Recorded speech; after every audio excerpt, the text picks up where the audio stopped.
Hello everyone, welcome back. I know it's been a while since I've made one of these. I've been finishing up my master's dissertation, and I thought that I would take this opportunity to share with you all what I've been working on for the past month, but really for the past 2 years. And I think especially considering discussions of anti-Semitism right now, the work that I'm actually doing on antique Jewish art is deeply related to discourses of anti-Semitism in the history of art. And conceptions of Jewish art more generally. So we're going to be talking about some mosaics today from the 4th or 5th century in the Galilee region that were made by Jews under Roman and Byzantine occupation.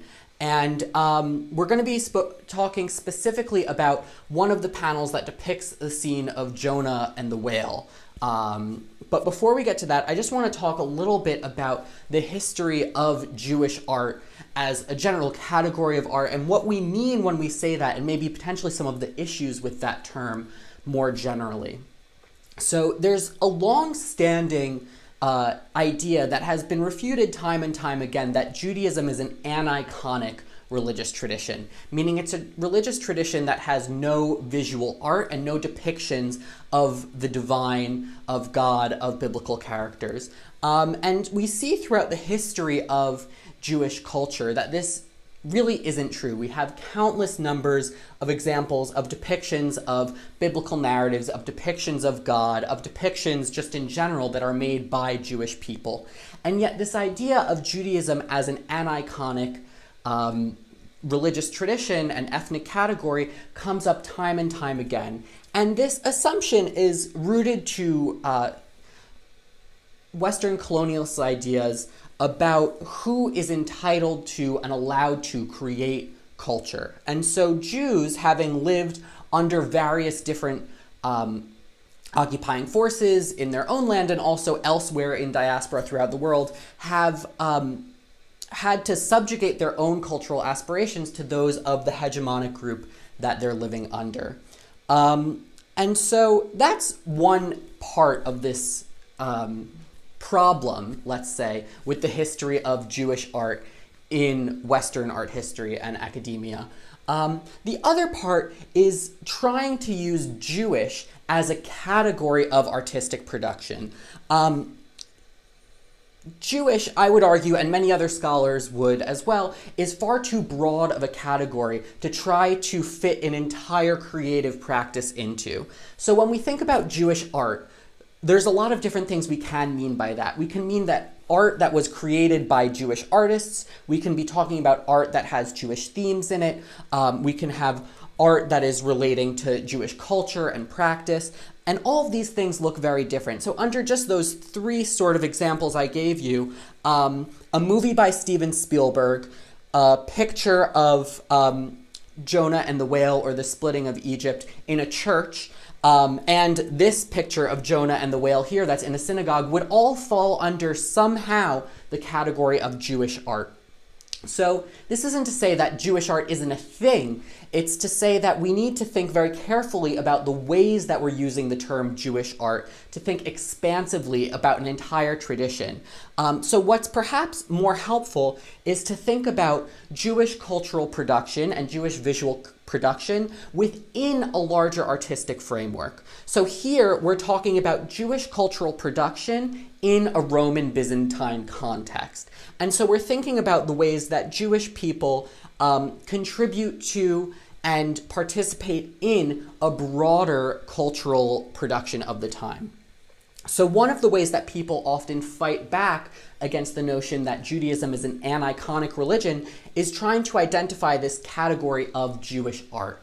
But when we do that, what we do is we remove Judaism and Jewish art and Jewish cultural production from the broader realm of the creative world in which it's being produced. And in that way, we sort of fetishize it. And we're saying, even though it's created in the Roman world, it's not actually a part of the Roman world. It's something separate from that. And with that separation, we often tend to draw a hierarchy between these two things. And the implicit argument there is that Roman art, for some reason, is superior to the Jewish art, which is just Jewish people trying to do a Roman thing.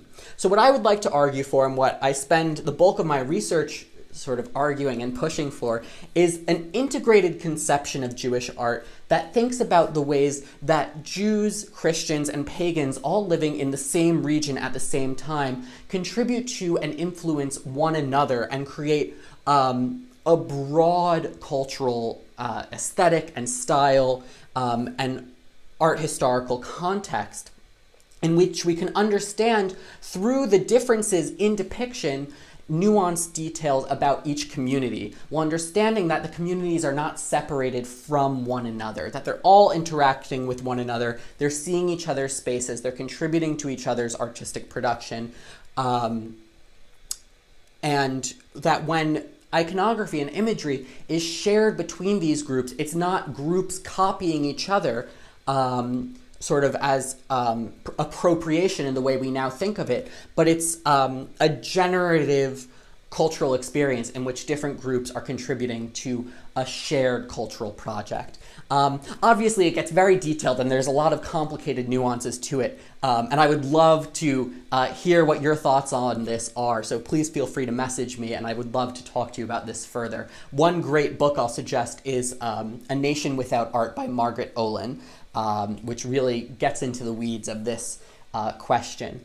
So now we're going to turn our focus to the mosaics at the synagogue in Hukok, which has been, it's an active archaeological site that's being excavated by an archaeologist named Jody Magnus and a team that she is leading. And there are a lot of really exciting things about this site. One of them is that we have found, or they have found, images at Hukok that haven't really been found anywhere else, and that they're preserved in an incredible amount of detail. So one of the images, or the image we're going to be looking at today, is a mosaic from the floor that shows the Jonah story. This is one of only 2 Jonah panels that have been found in any Jewish synagogue in the region and at the time. And I chose to talk about this one in particular because I think it does a really good job at illustrating these sorts of cultural tensions that we started the talk by thinking about.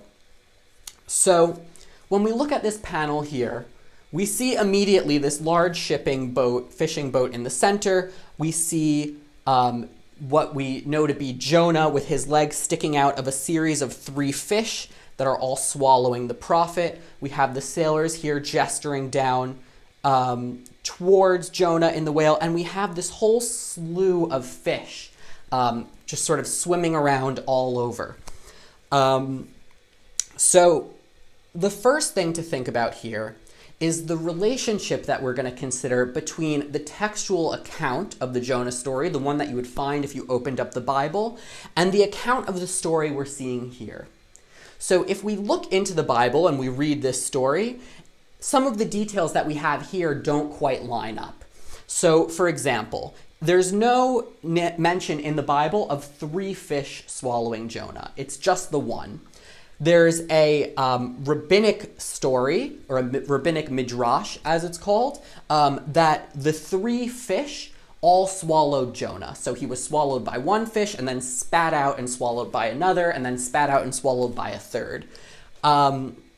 So what we see here is sort of somewhere in between these 2 stories. We have these 3 fish that instead of spitting Jonah out and re-swallowing him, each swallow one another. And so there's a tendency in biblical archaeology and in biblical studies generally to make the textual account of the story the primary example.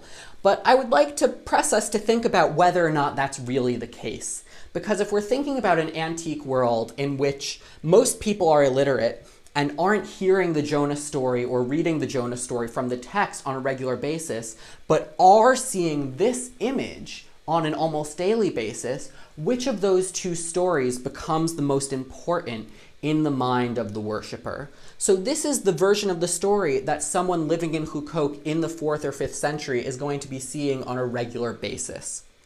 And so it's important to consider the way that this panel in particular gives an interpretive authority to the people living in Israel at this time. And so when you would hear biblical stories read out in a synagogue context in the ancient world, they would also be accompanied by explanations of what the stories meant. So you would get the rabbinic tales in addition to the strict biblical text. The floor here is showing us a bit of a different version of that. And when you're looking at the floor, you don't have someone standing up at the front of the congregation telling you how to think about the thing you're seeing. You're seeing it unmediated and able to internalize the story yourself and consider what you make of the story. So it gives the everyday worshiper a level of authority to understand the text in his or her own terms that he or she would not have just reading or hearing the story in a more ritualized context.